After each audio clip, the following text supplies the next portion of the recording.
अब चलिए आर्टिकल 19 से स्टार्ट करते हैं बात कि आर्टिकल 19 में क्या बात बताई गई है। ठीक है, चलो अब एक बार मैं पहले यहीं पर बात बता रहा हूँ एक और, कि जो हमारा आर्टिकल 19 है, ये आर्टिकल 19 है और इस आर्टिकल 19 में क्या बात बताई गई है, वाक एवं अभिव्यक्ति की स्वतंत्रता एवं अभिव्यक्ति की स्वतंत्रता। वाक एवं अभिव्यक्ति की स्वतंत्रता। और इस वाक एवं अभिव्यक्ति की स्वतंत्रता में 6 प्रकार की स्वतंत्रता आती है। अब मोस्टली बच्चों को वो 6 प्रकार की स्वतंत्रता ही पता होती है और आगे की बात मुश्किल से ही पता होती है। अब हम क्या करेंगे कि इसके अंदर जितना भी सारा कुछ मटेरियल है, सारा मटेरियल देखेंगे। आर्टिकल 19 में क्या क्या सारी बातें हैं देखो। जैसे ये आर्टिकल 19 है, ये जो वाक एवं अभिव्यक्ति की स्वतंत्रता है, ये आर्टिकल 19 का क्लोज 1 और इसका भी सब क्लोज ए के अंतर्गत दी गई है। अब आर्टिकल 19 का क्लोज 2 भी है, आर्टिकल 19 का क्लोज 3 भी है और आर्टिकल 19 का क्लोज 4 भी है। आर्टिकल 19 का क्लोज 4 भी है और आर्टिकल 19 का क्लोज 5 भी है और आर्टिकल 19 का क्लोज 6 भी है। ठीक है, अब ये जो आर्टिकल 19 का क्लोज 1 है और इस क्लोज 1 में क्या बात बताई गई है, 6 प्रकार की स्वतंत्रता दी गई है। लेकिन बाकी के जो आर्टिकल 2, 3, 4, 5, 6 है, इसमें बताए गए हैं निर्बंधन, यानी कि आपकी स्वतंत्रता को किन आधारों पर निर्बंधित किया जा सकता है, आपको किस काम को करने से रोका जा सकता है। यानी कि आर्टिकल 19 के क्लोज 1 में जो 6 प्रकार की स्वतंत्रता है उन पर क्या लगाई गई है, पाबंदियां लगाई गई हैं। और वो जो पाबंदियां हैं 19 के क्लोज 2, 3, 4, 5 और 6 में दी गई है। ठीक है, तो वो सारी बात पढ़नी है एक एक करके हमें। चलिए आर्टिकल 19 की तरफ चल रहे हैं हम। और ये जो आर्टिकल 19 है, इस आर्टिकल 19 में आप देखो, ये एक टेबल दिख रही होगी आपको। इस टेबल में क्या है, एक तरफ आर्टिकल लिखे गए हैं और दूसरी तरफ क्या लिखा गया है, जो आपकी उन स्वतंत्रता पर निर्बंधन लगाए गए हैं। ठीक है, देखो कैसे है। जो आर्टिकल 19 का क्लोज 1 है और उसका भी सब क्लोज क्या है, ए। इस सब क्लोज ए में क्या बात बताई गई है, देखो भाई इस सब क्लोज ए में बताई गई है कि वाक एवं अभिव्यक्ति की स्वतंत्रता होगी। यानी प्रत्येक व्यक्ति को वाक एवं अभिव्यक्ति की स्वतंत्रता होगी। अब वाक का मतलब क्या है, वाक का मतलब ये है बोलने की स्वतंत्रता। ठीक है, आपको बोलने की स्वतंत्रता है। अभिव्यक्ति का मतलब है खुद को रिप्रेजेंट करने की स्वतंत्रता, यानी कि आपको कैसे रिप्रेजेंट करना है खुद को, कैसी ड्रेसिंग सेंस रखनी है, कैसे कपड़े पहने, ये सारी स्वतंत्रता अभिव्यक्ति में आ जाएंगी। ठीक है, अब ये जो वाक और अभिव्यक्ति की स्वतंत्रता है, आपको कौन कौन सी बातें बताई गई हैं, एक तो इसमें बताई गई है प्रेस की स्वतंत्रता। ठीक है, दूसरी बात बताई गई है इसमें राष्ट्रीय ध्वज फहराने का अधिकार। अच्छा, ये जो राष्ट्रीय ध्वज फहराने का अधिकार था, एक केस हुआ था नवीन जिंदल केस, इस केस से निकल कर आया था ये नवीन जिंदल केस बनाम भारत संघ, और ये हुआ था 2004 में। 2004 से पहले क्या था, राष्ट्रीय ध्वज केवल सरकारी स्मारकों पर ही फहराया जाता था। और अब क्या है, 2004 के बाद नवीन जिंदल केस से हमें क्या दे दिया गया है कि राष्ट्रीय ध्वज हम अपने घरों पर भी फहरा सकते हैं और उसके लिए हमें ध्वज संहिता का पालन करना होगा। ठीक है, अब ये नवीन जिंदल केस से आया है। सूचना का अधिकार है इसके अंतर्गत, वाक एवं अभिव्यक्ति स्वतंत्रता के अंतर्गत। चुप रहने का अधिकार है और एक विदेश जाने का अधिकार है। अब ये जो चुप रहने का अधिकार आया है, ये केरल में एक केस हुआ था, केरल वर्सेस भारत संघ। उसमें क्या हुआ था कि केरल में मुस्लिम धर्म के कुछ लोग थे, सॉरी कुछ बच्चे थे मुस्लिम धर्म के, और प्रार्थना बोल रही थी स्कूल में।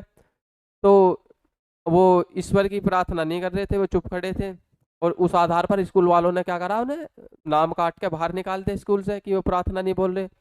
अब ये केस होगा हाईलाइटेड और ये चलेगा कहाँ पर, सुप्रीम कोर्ट में। अब सुप्रीम कोर्ट ने कहा था कि प्रत्येक व्यक्ति को बोलने का अधिकार है, तो प्रत्येक व्यक्ति को चुप रहने का भी अधिकार है। ठीक है, और लास्ट इसमें क्या दे रखा है, विदेश जाने का अधिकार। ठीक है, तो ये जो आर्टिकल 19 का क्लोज 1 है और उसका भी सब क्लोज ए है, उसके अंतर्गत दी गई ये सारी बातें हैं जो वाक एवं अभिव्यक्ति की स्वतंत्रता यानी आपकी बोलने की आजादी के ऊपर है। अब देखो, आपकी जो बोलने की आजादी है उस पर प्रतिबंध लगाए गए हैं इस आर्टिकल के अनुसार, आर्टिकल 19 के क्लोज 2 के अनुसार। ठीक है, अब वो जो प्रतिबंध है वो प्रतिबंध कैसे कैसे है? आपकी बोलने की स्वतंत्रता पर पाबंदी लगाई जा सकती है लोक व्यवस्था के आधार पर, यानी कोई आप ऐसी बात बोल रहे हो जिससे कि लोक व्यवस्था भंग हो जाए, ठीक है, सामाजिक व्यवस्था भंग हो जाए, तो उस आधार पर आपकी बोलने की स्वतंत्रता को खत्म किया जा सकता है। ठीक है, दूसरा आधार है राष्ट्र की एकता और अखंडता, यानी कि आप ऐसी कोई बात बोल रहे हो जिससे राष्ट्र की एकता और अखंडता खतरे में आ रही है, तोड़ने वाली बात कर रहे हो, तो उसके आधार पर ही आपको क्या है, बोलने की स्वतंत्रता छीनी जा सकती है। तीसरा आधार है न्यायपालिका की अवमानना, यानी कि आप कोई ऐसी बात कह रहे हो जिसके द्वारा न्यायपालिका जो हमारे सुप्रीम कोर्ट है, हाई कोर्ट है, इनकी अवमानना हो रही है, इनकी बेइज्जती हो रही है, तो उसके संदर्भ में आपकी बोलने की स्वतंत्रता को बाधित किया जा सकता है और आपके ऊपर जुर्माना भी लगाया जा सकता है या जेल भी आपको करवाई जा सकती है। ठीक है, तो ऐसी बातें कहने से बचना होगा जिसमें न्यायपालिका की अवमानना होगी, इनका आदर करना चाहिए। ठीक है, स्वतंत्र निकाय है भारत के। फोर्थ जो आधार दिया गया है मानहानि, आपको किसी के बारे में ऐसे अपशब्द नहीं बोलने हैं जिससे उसकी क्या हो जाए, मानहानि हो जाए। जैसा भी रिसेंटली आपने केस देखा होगा राहुल गांधी जी वाला, उनके ऊपर मानहानि का ही तो मुकदमा लगा था, और मानहानि का मुकदमा लगा था, उन्हें सजा भूल गई। अब सजा भूल गई है तो देख लो अब क्या हुआ है। नेक्स्ट जो आधार है वो है विदेशों के साथ संबंध खराब करने वाली बात, यानी कि आप कोई भी बात ऐसी बोल रहे हो जिस बात के आधार पर विदेशों से हमारे क्या हो सकते हैं, संबंध खराब हो सकते हैं, तो ऐसी बात को बोलने से आपको रोका जाएगा। ठीक है, राज्य की सुरक्षा को लेकर के, अगर राज्य की सुरक्षा आपके बोलने से राज्य की सुरक्षा खतरे में आ रही है, दंगे भड़काने वाले आप काम कर रहे हो, दंगे फैलाने वाले काम कर रहे हो, तो आपको बोलने से रोका जा सकता है, आपकी आज़ादी छीनी जा सकती है। और नेक्स्ट आधार क्या है, अपराध के लिए उकसाना, यानी कि आप किसी व्यक्ति को अपराध के लिए उकसा रहे हो कि भाई तेरे से इसने एक रैप्टा मार दिया, तू इतना कमजोर है, इससे इसका क्या करे, मर्डर कर दे इसका, चल तू कमजोर थोड़ी, अब ऐसे ऐसे करके उकसाओगे, अब वो उसका मर्डर कर देगा, तो ऐसे काम नहीं करने हैं। ठीक है, जो हमारी बोलने की आज़ादी है, बोलने की आज़ादी का दायरा है, इस दायरे में रहकर हमें बोलने की आज़ादी पर काम करने हैं। ठीक है, ये हमारा दायरा है। ठीक है, और इस दायरे का ध्यान सभी व्यक्तियों को रखना है, जितने भी हम भारत के लोग हैं, सिर्फ किताब पढ़ के इतना मत जानो कि हमें बोलने की आज़ादी है, संविधान दे रहा है।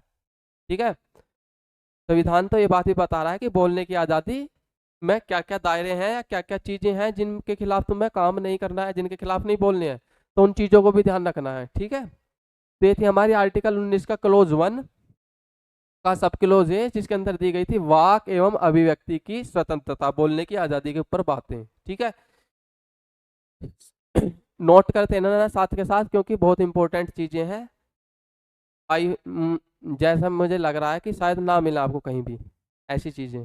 ठीक है, तो मैं साइड हो रहा हूँ, स्क्रीनशॉट लेना चाह रहे हो तो स्क्रीनशॉट ले सकते हो, और नोट करना चाह रहे हो तो नोट भी करते रहना साथ के साथ। नोट करना बहुत अच्छा रहेगा स्क्रीनशॉट से, अच्छा स्क्रीनशॉट से कोई नहीं पढ़ता। ठीक है, स्क्रीनशॉट खींच के रख लेंगे मोबाइल में बस, फिर बाद में तो पढ़ लिया, तो साथ के साथ नोट करते रहो तो अच्छा रहेगा।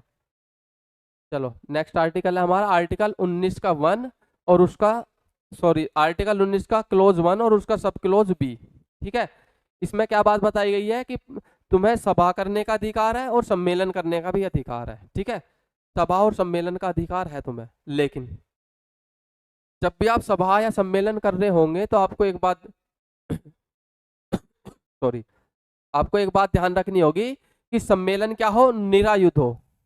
निरायुध मतलब सम्मेलन के दौरान कोई भी युद्ध नहीं होना चाहिए, कोई भी दंगे फसाद नहीं होने चाहिए, और सम्मेलन क्या हो, शांतिपूर्ण तरीके से हो, और जुलूस का भी अधिकार है। अगर आपको सभा और सम्मेलन का अधिकार है तो जुलूस का भी अधिकार है। ठीक है, ये अधिकार आपका मौलिक अधिकार है। चलो, अब जुलूस का जो अधिकार है, आपको जब भी जुलूस निकालना है तो जुलूस के अधिकार में एक बात ध्यान रखनी है, हमेशा रोड के लेफ्ट साइड में निकालना जुलूस। ठीक है, रोड का जो लेफ्ट साइड है उस लेफ्ट साइड में जुलूस निकालना है। अब ऐसा नहीं है कि जुलूस निकाल रहे हैं और पूरे रोड पर भागे फिर रहे हैं बीचों बीच।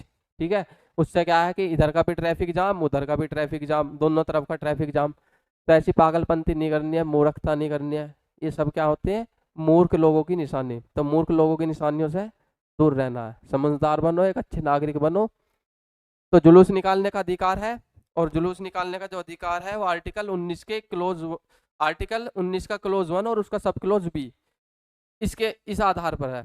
अब देखो ये जो आपको जो आधार दिया गया है सभा में सम्मेलन करने का अधिकार, इस पर पाबंदियां लगाई गई हैं आर्टिकल 19 के क्लोज 3 के अनुसार। ठीक है, पाबंदियां कैसी हैं कि आप कोई सभा और सम्मेलन कर रहे हो और उस सभा सम्मेलन से क्या हो रही है, लोक व्यवस्था भंग हो रही है, ठीक है, लोगों को परेशानी हो रही है, दिक्कत हो रही है, तो आपकी सभा सम्मेलन को हटाया जा सकता है, ठीक है, बल के द्वारा। और आपके सभा सम्मेलन में कुछ ऐसी बात बोली जा रही है कि जिससे राष्ट्र की एकता और अखंडता खतरे में आ रही है, फिर भी आपकी सभा और सम्मेलन का अधिकार छीना जा सकता है। और तीसरा जो आधार है राज्य की सुरक्षा को लेकर के है, यानी कि राज्य की सुरक्षा अगर आपकी सभा सम्मेलन से खतरे में पड़ रही है तो आपको सभा और सम्मेलन करने का अधिकार छीना जा सकता है और आपकी सभा सम्मेलन को स्थगित किया जा सकता है। ठीक है, तो ये बातें याद रखनी है इसके बारे में, सभा और सम्मेलन के अधिकार के बारे में, जो आर्टिकल 19 के क्लोज 1 का सब क्लोज बी इसके अंतर्गत दी गई है। ठीक है, ध्यान से देख लेना एक बार कि कौन सा आर्टिकल है। चलो अब नेक्स्ट आर्टिकल की तरफ चलते हैं जिसका नाम है आर्टिकल 19 का क्लोज 1 और उसका सी। इसमें कहा गया है संघ बनाने का अधिकार होगा। देखो जो संघ बनाने का अधिकार है, ये जो आप जब भी संघ बनाने का अधिकार दिया गया है, संघ कैसा बनेगा, बिना शस्त्रों के,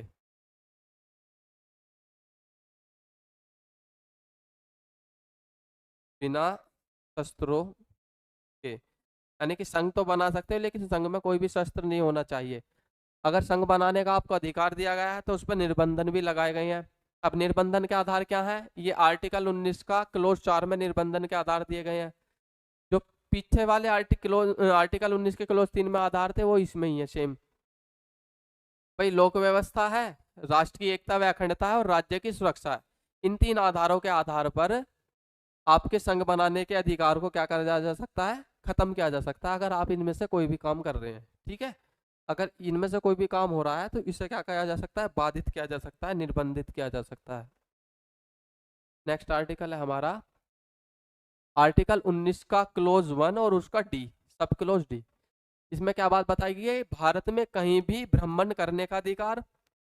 और दूसरा आर्टिकल है इसी के साथ आर्टिकल 19 का क्लोज 1 का सब क्लोज ई, भारत में कहीं भी निवास का अधिकार।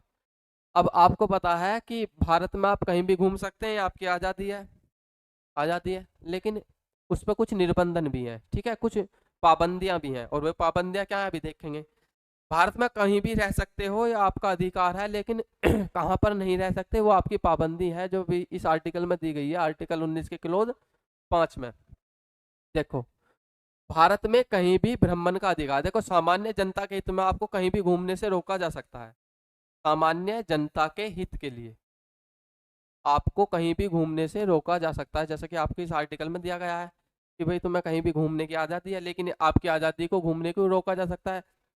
अब ज़्यादा ज़्यादा पीछे इतिहास में मत जाओ, अभी जाओ कुछ 2-3 साल पहले कोरोना आया था, और कोरोना में क्या लगा था, लॉकडाउन लगा था। और लॉकडाउन में आपकी जो ये घूमने की आज़ादी है, भ्रमण करने का अधिकार है, खत्म हुआ था या नहीं हुआ था, बिल्कुल हुआ था भाई, क्योंकि इसे क्या कर दिया गया था, स्थगित कर दिया गया था। ठीक है, इसे क्या कर दिया गया था, खत्म कर दिया गया था तुम्हारे भ्रमण करने के अधिकार को लॉकडाउन में। तो ज्यादा दूर इतिहास में जाने की जरूरत नहीं है, अभी 2-3 साल पहले ही चले जाओ, याद होगा लॉकडाउन, बहुत मजे में कटा होगा।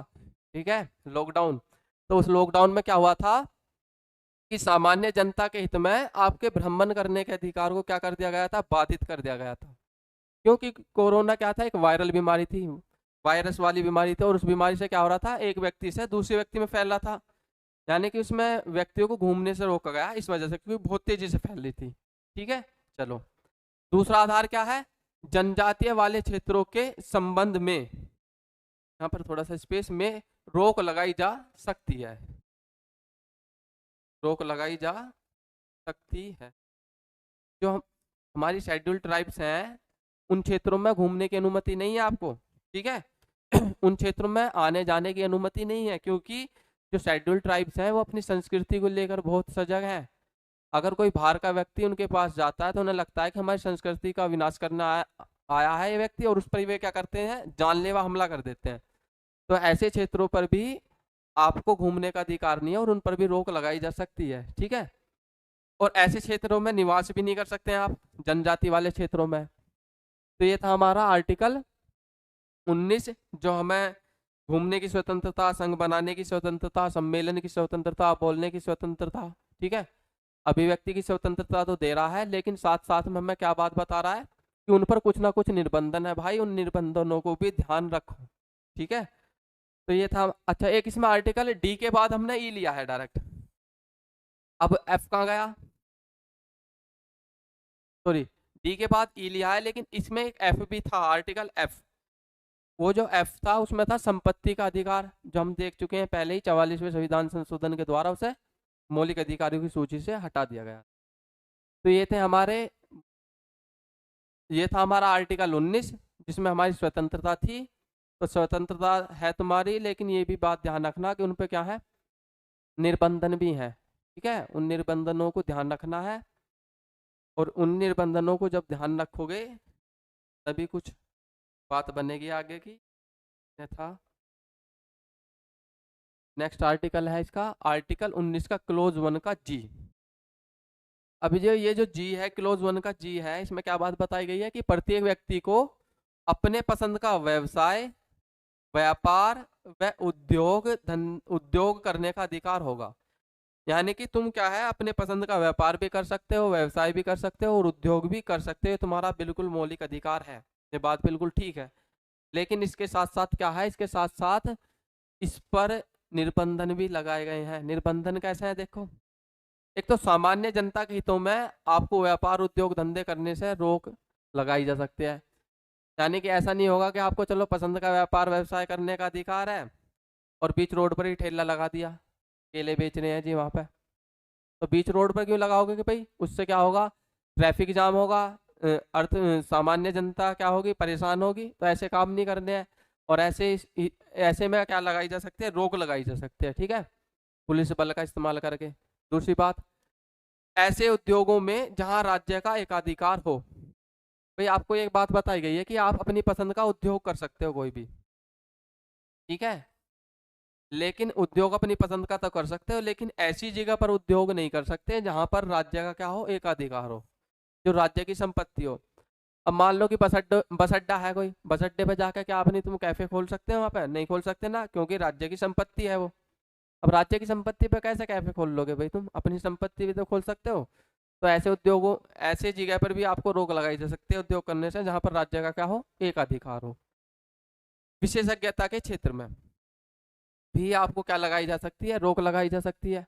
अब विशेषज्ञता के क्षेत्र में कैसे है, मान लो कि साइंटिस्ट हैं, अब वैज्ञानिक बनने के लिए तो वैज्ञानिक की विशेषज्ञता चाहिए। आपने कर ली 12वीं और आप चाह रहे हो कि मैं वैज्ञानिक वाला काम करना शुरू कर दूं, तो राज्य क्या काम करेगा, रोक लगा देगा।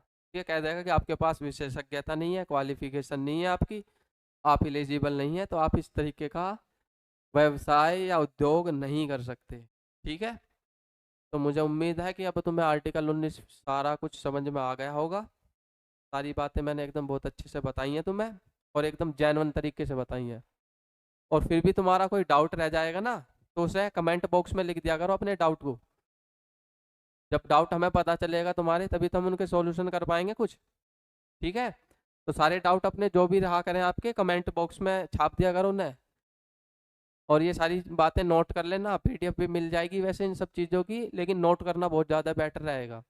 क्योंकि चीज़ें जितनी भी तुम अपने हाथ से लिखोगे ना, जितने शब्द तुम्हारी पेन की चोंच के नीचे से निकल जाएंगे ना, वे सब तुम्हें याद बहुत जल्दी से हो जाएंगे। और पीडीएफ वीडीएफ के चक्कर में मत पड़ो, हाथ से लिखते रहो तो बहुत अच्छा काम होगा, ठीक है। तो आज की कक्षा को यहीं पर हम विराम दे रहे हैं। वीडियो को तुम ज़्यादा से ज़्यादा शेयर करना, जिससे कि ज़्यादा से ज़्यादा लोग देख पाएँ। बहुत बहुत धन्यवाद।